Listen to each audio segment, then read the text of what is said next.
The sharp crack of breaking wood echoed through the grand dining hall as the old oak beams gave way under the force of Charleston's heaviest rainfall in years. William Barrett had only a few seconds to glance up from his glass before tons of timber and slate crashed down, burying him beneath the pride of his mansion. But this wasn't an accident. It was the result of 15 years of careful planning and quiet revenge by the man Barrett trusted most with hammer and nail. Moses Carter had spent months secretly weakening each beam and joint that held the ceiling together. Tonight, the storm simply finished what he had started, sealing a plan born from years of pain and betrayal. Our story begins long before the collapse, back in 1818, when Moses first arrived at the Barrett plantation. He was 22 years old, his hands hardened by years of labor, his eyes carrying stories he never spoke aloud. Barrett purchased him for $800 at the Charleston slave market, not for field work, but for his skill. Moses had a gift, an incredible understanding of wood, as if he could see how each piece wanted to be shaped. He could turn rough timber into lasting beauty, furniture, staircases, and homes that stood through storms. Barrett quickly recognized this talent. His mansion on Meeting Street was already one of the grandest in the city, but after his wife Eleanor died giving birth to their stillborn child in 1825, Barrett threw himself into expanding it further. Moses became the heart of this work, forced to labor long hours creating new rooms that showed off Barrett's wealth. A breakfast room lined with carved wood, a towering library, and a sweeping staircase that seemed to float through the air. Though Barrett allowed Moses small privileges, a bed in the carriage house, better meals than most, even time to read by lamplight, Moses was still owned. His hands built beauty for another man's pride, while his own name never appeared on a single piece. The breaking point came in 1831, when Barrett began his grandest project, a dining hall meant to host Charleston's most powerful families. He walked Moses through the plans, pointing out where parties would be held and where guests would admire his wealth. Placing a hand on Moses's shoulder, Barrett said, "When people see this room, they'll know I own the finest carpenter in the state." That word, own, stayed with Moses. From that day on, his heart hardened. He decided the masterpiece Barrett wanted would one day become his downfall. Construction began in 1832, and Moses threw himself into the work. But as he shaped the beams, he made tiny changes, joints that looked strong but weren't, supports that could be weakened over time. No one else would notice. Only Moses knew where the structure's strength truly lay. By Christmas Eve that year, the hall was complete. The room dazzled Charleston's elite, crystal chandeliers, polished floors, and a massive oak ceiling built by Moses's own hands. As Barrett's guests toasted his success, Moses quietly watched, knowing that one day the same ceiling would bury its owner. Over the next year, Moses began the second stage of his plan. During repairs, he carefully loosened joints, thinned metal brackets, and used small amounts of water to weaken the wood. It was delicate work, too much too soon, and the roof would fall early, too little, and it might never happen. He needed it to give way at the perfect moment, when Barrett sat beneath it. Each night after dinner, Barrett would sit alone in the dining hall with a bottle of brandy and his ledger books, always in the same chair beneath the largest beam, the very one Moses had tampered with most. By summer 1833, heavy rainstorms swept Charleston. The humidity made the wood swell and shift, straining the hidden weaknesses. Moses knew the end was near. He began selling his few belongings, saving coins, and learning ship schedules from the harbor. He planned to flee to the Caribbean, far from the reach of American law, and far from the man whose life he had built and was now about to destroy. Everything came down to timing. He needed to leave the plantation unnoticed and reach the docks before anyone discovered Barrett's death. On the night of August 15, 1833, Moses made his final move. That night, heavy rain swept across Charleston, the perfect storm Moses had been waiting for. He had spent the entire afternoon making final adjustments, loosening certain joints just enough to guarantee failure once the soaked wood expanded under the downpour. It had to happen at the right moment, not too soon, not too late, only when Barrett sat beneath the beam that Moses had been weakening for over a year. Barrett followed his nightly routine exactly as expected. Dinner was served at 7, and by 8:30, He had settled into the dining hall with his brandy and account books. At 9 o'clock sharp, he took his usual seat beneath the central beam, completely unaware that his final hour had begun. Moses waited quietly in the carriage house until the first drops of rain began to patter against the roof. Then, moving silently, he stepped into the storm. He knew every board and hinge in that house, which ones creaked, which stayed silent, and he used that knowledge to approach unseen. Thunder rolled across the sky as the storm intensified. The windows glowed warmly through the rain, and from the garden, Moses could see Barrett at the table, focused on his ledgers. The sight struck Moses deeply. There sat the man who had built his fortune on the labor of others, now surrounded by symbols of that stolen wealth, unaware that the very craftsmanship he had exploited would be his end.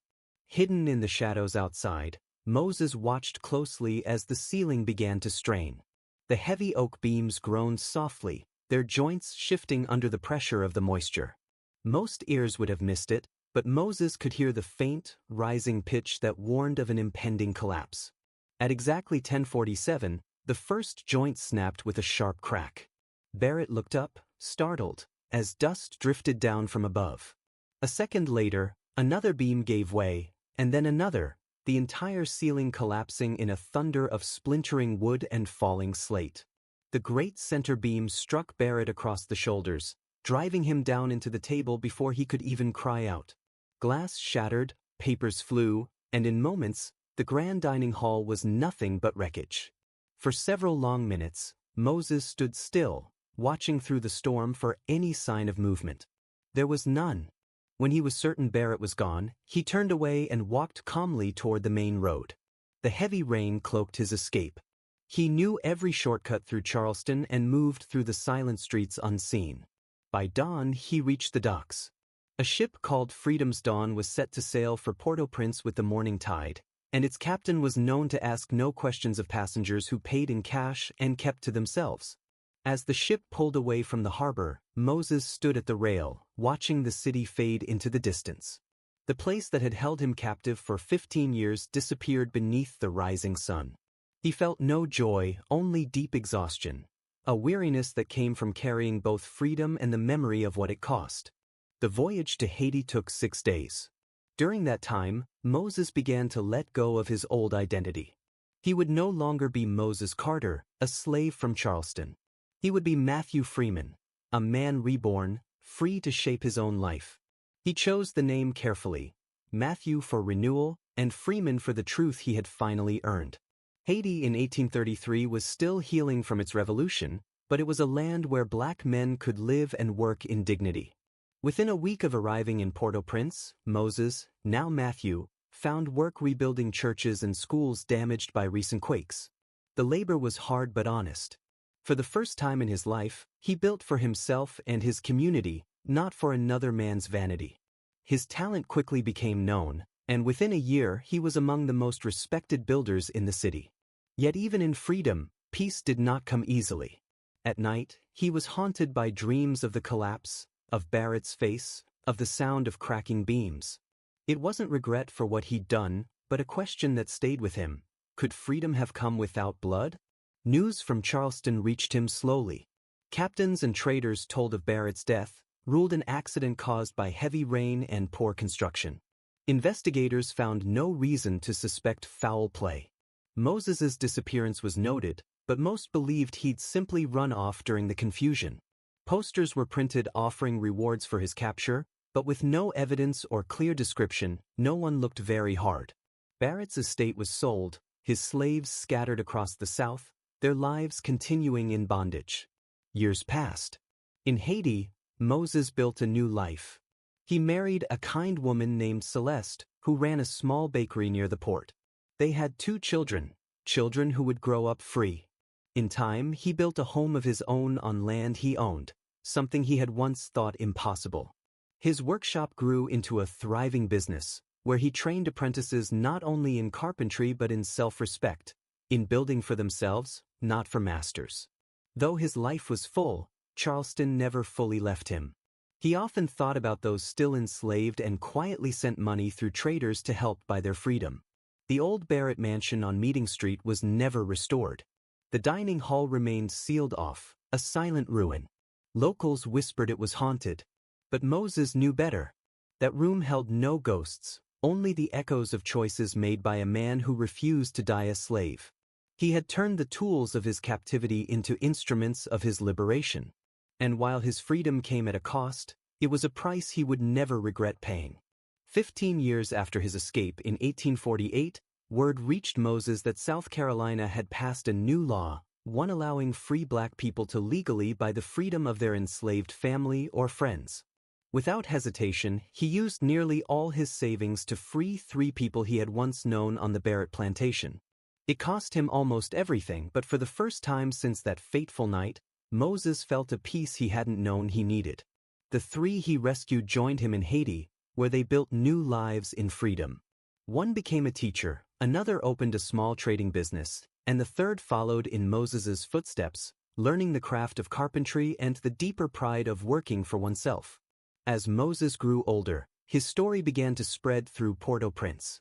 It became a tale told to children, a story of patience, intelligence, and justice quietly earned. Over the years, details blurred and grew grander with each retelling, but the heart of it stayed true. Freedom was worth any cost, and sometimes justice meant taking your fate into your own hands. Moses lived long enough to hear that slavery had finally been abolished in the United States. Though he never returned to American soil, the news brought him closure. In 1872, at 76 years old, Moses Carter, once enslaved, now a father and grandfather, passed away surrounded by family who had only ever known freedom. His children and grandchildren stood as living proof that his struggle had not been in vain. Back in Charleston, the ruins of the old Barrett mansion remained untouched for decades. When developers finally cleared the property in 1885, workers uncovered a haunting scene beneath the rubble, Barrett's skeleton still pinned under the massive central beam, his broken ledger books and the shattered brandy bottle beside him. The discovery revived old whispers about the mysterious collapse, but by then Moses Carter was nothing more than a forgotten name in dusty records, listed only as an escaped slave. None of them knew the truth. Every beam, every joint in that ceiling had been designed with purpose. It wasn't just a structure, it was a message. Each weakened support was a quiet declaration that no man could build his freedom on the back of another forever. Moses had carved his escape into the very heart of his master's pride. He had built his liberation one beam at a time, and when the moment came, he brought it all down with the precision of a craftsman who understood that sometimes the greatest thing you can build is a way out. His true legacy lived not in the grand halls of Charleston, but in Haiti, in the children who grew up free, in the people he helped rescue, and in the lesson he left behind. That knowledge, patience, and quiet strength could defeat even the harshest systems of oppression. Generations later, master carpenters in Port-au-Prince still told the tale of the man who built his freedom into a ceiling. They taught apprentices that a tool could do more than shape wood. It could shape destiny. The rhythm of hammers and saws in their workshops carried echoes of that stormy night in Charleston, when one man chose freedom over fear and purpose over survival. But the story didn't end there. The ripples of that night would reach far beyond anything Moses could have imagined. In 1851, 18 years after his disappearance, a young journalist named Jacob Richardson arrived in Charleston. He was gathering material for a series of articles on the architecture of the Old South, focusing on the great mansions that had once symbolized wealth and power. Inevitably, his research led him to the ruins of the Barrett estate, where rumors still lingered about the mysterious collapse that killed its owner. Richardson's curiosity caught the attention of Marcus Whitmore, Barrett's former overseer. Now 73 and living in poverty, Whitmore's health was failing, but the promise of payment, and perhaps a chance to unburden himself, persuaded him to talk. They met in a waterfront tavern on a humid evening. Whitmore didn't wait for questions. "You're here about the Barrett house," he said, leaning across the table. "And if you're asking about that, you'll want to know about Moses Carter." He took a long drink before continuing. "Most folks think Moses just ran off after the roof came down. But I knew him better than anyone, except Barrett himself. There was more to that man than people realized." Richardson's pencil hovered, ready. He could tell this was no ordinary account. Whitmore stared past the noisy tavern, his eyes clouded with memory. Barrett paid $800 for him, a fortune at the time. But Moses was worth every cent. He could walk through a forest, look at a tree, and tell you exactly what it was meant to be. He designed furniture in his head faster than most men could draw it. He paused, his trembling hands resting on the table. But there was something about him that made me uneasy. He noticed everything, remembered everything, thought deeper than most white men I knew.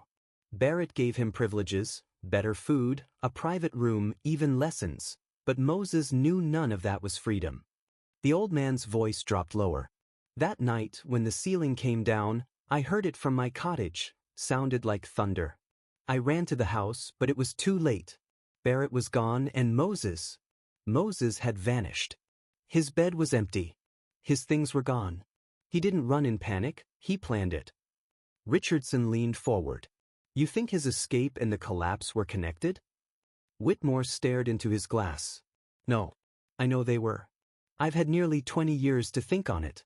Moses didn't escape because the ceiling fell. The ceiling fell because Moses escaped.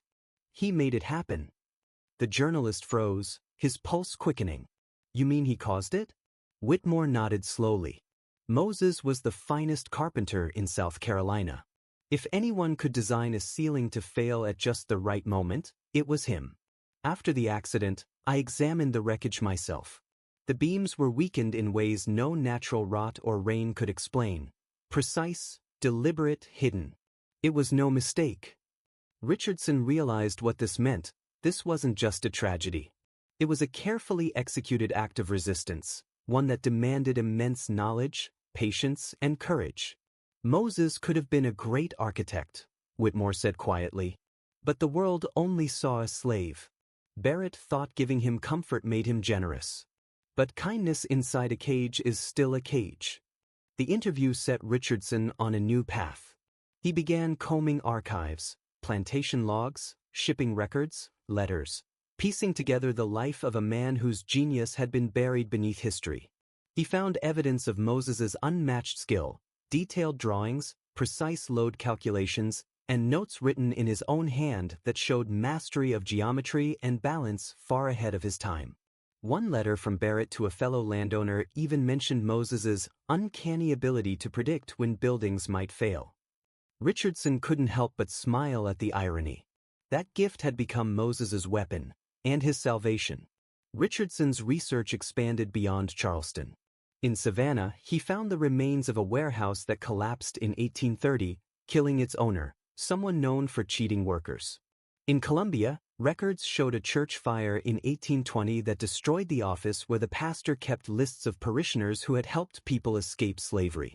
Each event happened while Moses was working nearby, and each harmed someone tied to cruelty or injustice. No one had linked these cases at the time, but Richardson's careful review revealed a quiet, long-running pattern of planned retaliation. The most striking proof came from Savannah port records. Freedom's Dawn left Charleston for Port-au-Prince on August 16, 1833, one day after Barrett died. Among the passengers was Matthew Freeman, a free man of color headed to Haiti to start a carpentry business. The description matched Moses, and the timing fit too well to ignore. Richardson then contacted people in Haiti. A merchant in Port-au-Prince confirmed that Matthew Freeman was well known there, not only as a master builder, but as a leader among formerly enslaved Americans who had settled on the island. Freeman had founded a school that taught both carpentry and reading to young men who had escaped bondage, and he spent much of his income buying the freedom of others over many years. The merchant also reported that Freeman kept detailed journals preserved by his family, documents that included a full account of his activities in South Carolina. The journals described how he engineered Barrett's death and explained the technical steps that made the collapse look accidental. Gaining access wasn't easy. Freeman's grandson was reluctant to share papers that might cast the family in a difficult light, even after his grandfather's death. After months of talks and a substantial payment, Richardson read the journals, and what he found went far beyond one event. Writing under the name Matthew Freeman, Moses laid out his philosophy of resistance. He studied the system that oppressed him, then used invisible warfare, carefully planned acts that looked like accidents or nature. He weakened punishment tools so they failed at critical moments. He subtly altered construction in enslaved quarters to make them warmer in winter and cooler in summer. Improvements that seemed coincidental but were deliberate gifts. He also built a quiet network of skilled workers across plantations in South Carolina and Georgia, sharing methods for small, strategic acts that eased suffering and pushed back without exposing people to immediate retaliation. He called it liberation through craftsmanship. The journals also detailed the personal cost, nightmares, guilt, and constant worry that his actions might bring harsher control on others. He wrestled with the ethics of force but concluded that slavery itself was so violent that resistance, even when dangerous, was morally justified. When Richardson published his findings in the Atlantic Monthly in 1852, the reaction was intense. Abolitionists hailed Moses as a courageous strategist who used skill and patience to fight oppression. Supporters of slavery denounced him as violent and untrustworthy. The coverage drew the attention of Frederick Douglass, who wrote in the North Star that Moses's story proved the intelligence and agency of enslaved people and the right to resist when the law refused justice. Douglass argued that Moses turned the very skills the system tried to exploit into the means of his own freedom. Debate over Moses's legacy continued through the 1850s and fed into the national argument that led to war. While his name stirred controversy in the United States, Moses, living as Matthew Freeman in Haiti, kept working quietly. He avoided interviews and public events, focusing instead on freeing people when he could and training dozens of students who carried his methods across the Caribbean. His school grew into a complex of workshops and dormitories designed for people, not prestige. Buildings were practical, easy to expand, and included hidden spaces to shelter those fleeing slavery. As tensions rose in the United States, his workshop became a hub for sea routes that moved refugees from southern ports to safe harbors. Moses designed concealed ship compartments and credible papers that passed inspections, using the same technical mind once forced to glorify a master to now protect lives. When the Civil War began in 1861, demand for skilled labor opened roles for free black workers, and many of Moses's former students left to help the Union. Moses, now 65 and worn by years of work, stayed in Haiti, sending money and continuing to purchase freedom for those whose enslavers would sell rather than risk losing them to the conflict. In early 1863, news of the Emancipation Proclamation reached Port-au-Prince. Moses gathered his community to hear it read in the very workshop where so many had learned a trade and a way of living with dignity. It was a proud, bittersweet moment, proof that the struggle had meaning, and a reminder of how long justice had taken to arrive. As the war raged on, letters began to reach Moses from former students and allies across the Caribbean Freedom Network, men who had returned to the United States to help rebuild the South. They wrote of both hope and hardship, of schools rising from ashes, of churches built on faith and struggle, and of the bitter resistance they faced from those who refused to accept a world without slavery. Each letter carried the same plea, for Moses to come home and lend his wisdom to the reconstruction of a broken nation. But Moses gently declined every request. At nearly 70 years old, he had earned his peace. More importantly, he believed his duty remained in Haiti, among the community he had built and the refugees he continued to shelter. His presence there stood as living proof of what freedom could achieve when talent was allowed to grow without chains. His final great work was the construction of a grand cathedral in Port-au-Prince, a monumental project that would take 5 years to complete. It was more than a building, it was a statement. The cathedral symbolized what formerly enslaved people could create when their gifts were free to flourish. Moses filled the structure with light and air, designing arches and openings that welcomed rather than overpowered those who entered. It stood as a place of worship, but also as a beacon of pride for a people once denied their humanity. When it was completed in 1868, the dedication drew visitors from across the Caribbean and the United States. Among them was Frederick Douglass, who had long admired Moses's story from afar. The two men spent hours in conversation, reflecting on the many paths freedom had taken. "You chose the hardest road," Douglass told him softly. "But maybe it was the most necessary. You proved we were never property, that our minds and souls were always our own." Moses smiled humbly. "I had skills others didn't," he said. "That gave me tools to fight in ways they couldn't. But every person who held on to their dignity, who protected family, who helped another survive, they fought the same war I did. I just happened to have tools that could bring down a ceiling." A journalist covering the event recorded their exchange, giving the world rare insight into Moses's true voice: modest, thoughtful, and deeply practical. He spoke not of vengeance or glory, but of construction, community, and progress. He shared plans for schools, water systems, and better living spaces for free people, offering to train new generations of builders and engineers who could carry his lessons into the future. In 1872, Moses Carter passed away peacefully in his sleep, surrounded by the family and community he had helped shape. His funeral filled the cathedral he had built, the air thick with hymns of gratitude and freedom. The eulogy was given by one of his first students, David Lauron, who had once arrived in Haiti as a frightened teenager escaping slavery. Under Moses's guidance, he had become one of the island's most successful merchants. Lauron spoke not of heroism, but of steady example. "Moses taught us that freedom must be built like a house, one choice, one day at a time. Every hammer strike can be an act of liberation if you choose to make it one. The same hands once forced to build monuments for masters can build homes, schools, and churches for the free." His greatest legacy isn't the ceiling he brought down, it's the community he raised up. In the years that followed, Moses's story spread far beyond Haiti. His life inspired generations of craftsmen, architects, and engineers who saw that technical skill could serve justice. As black students gained entry into universities after the Civil War, Moses's ideas influenced a new approach to architecture, one centered on community and empowerment rather than power and control. By the late 19th century, several of his students returned to the United States to help construct the first historically black colleges and universities. Their buildings reflected his philosophy, full of light, open spaces, and harmony with the land.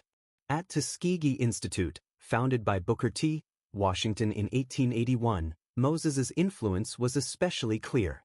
Washington often cited him as a model, a man who combined craftsmanship with moral vision, showing that education must train both hands and heart. As the new century began, Moses Carter's story gained renewed meaning for those fighting segregation and racial injustice. Leaders in the early civil rights movement saw in him an example of how patience, intellect, and skill could challenge even the most unshakable systems. In The Souls of Black Folk, 1903, W.E.B. Du Bois included Moses among the figures who embodied the talented tenth, men whose education and ability could guide others toward equality. Du Bois praised Moses's balance of craft and intellect, calling him proof that genius had never belonged to one race. During the Harlem Renaissance of the 1920s, black writers and artists reimagined his legacy. Langston Hughes penned The Carpenter's Revenge, a poem honoring Moses's quiet defiance. Claude McKay's novel The Falling Beam used the dining hall collapse as a metaphor for the downfall of any empire built on oppression. By World War II, his name had become a rallying symbol again. Black soldiers fighting fascism overseas invoked Moses Carter's story, a reminder that they too had the right to dismantle systems of injustice and build something stronger in their place. The story of Moses Carter continued to echo long after his time, inspiring new generations who found strength in his example. The image of a skilled craftsman using his own abilities to strike a blow against injustice resonated deeply with veterans returning home after World War II. Many had learned technical trades during military service and came back determined to use those skills to build stronger, fairer communities for their families. By the 1950s and 1960s, the civil rights movement drew powerful lessons from Moses's life, especially his patience, strategy, and focus on purpose over impulse. Dr. Martin Luther King Jr. often referenced Moses Carter in his speeches, praising his discipline while warning of the cost of a world that left people no path to freedom except through violence. Moses Carter waited 15 years before striking his blow for freedom, King told a Charleston crowd in 1963, just blocks from where Barrett's mansion once stood. He used those years to prepare, to learn, and to perfect his craft. We must show the same determination, but we must also build a world where no one has to wait 15 years for justice.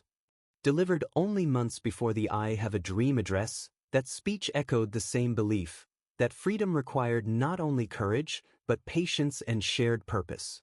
As landmark victories like the Civil Rights Act and Voting Rights Act transformed the nation, Moses Carter's story was retold for a new era. What began as a tale of rebellion evolved into a celebration of intellect, education, and the power of creation. Historians and teachers shifted focus from Barrett's death to Moses's work in Haiti, his schools, his community, and the generations he lifted through knowledge and opportunity. This reimagining reflected a broader awakening, a growing recognition of the intelligence, willpower, and self-determination enslaved people had always shown, even under impossible conditions. Moses's story became part of a larger truth, that freedom was not simply granted, but built, through skill, thought, and defiance of dehumanization. By the 21st century, his name stood as both history and inspiration. Activists, architects, educators, and engineers looked to him as a model for using expertise in service of justice. Universities began including his life in courses on ethics and design, using his work to show how construction could either reinforce oppression or empower people. Engineering programs cited his mastery to highlight the moral duty that comes with knowledge. Modern forensic studies of Barrett's dining hall confirmed what many suspected: the collapse was no accident. Experts found signs of deliberate, precise weakening, evidence of someone who deeply understood weight, balance, and material stress. What Moses accomplished without modern tools or formulas was recognized as an extraordinary feat of early engineering.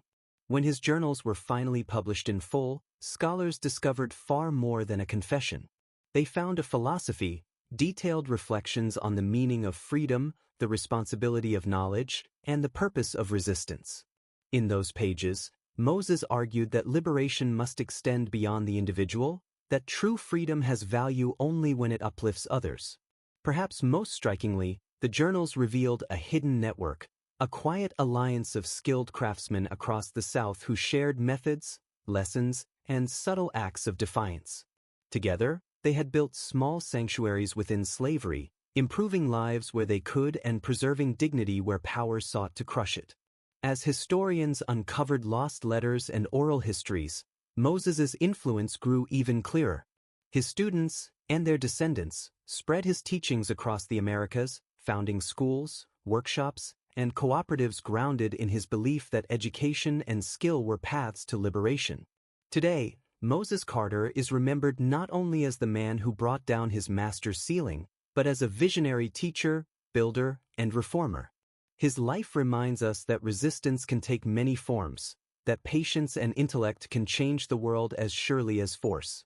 In Port-au-Prince, the workshop he founded still operates, now a technical institute serving students from across the Caribbean and beyond.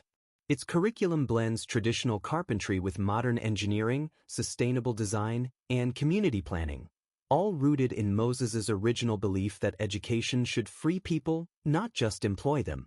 In Charleston, a historical marker now stands near the site of Barrett's former mansion.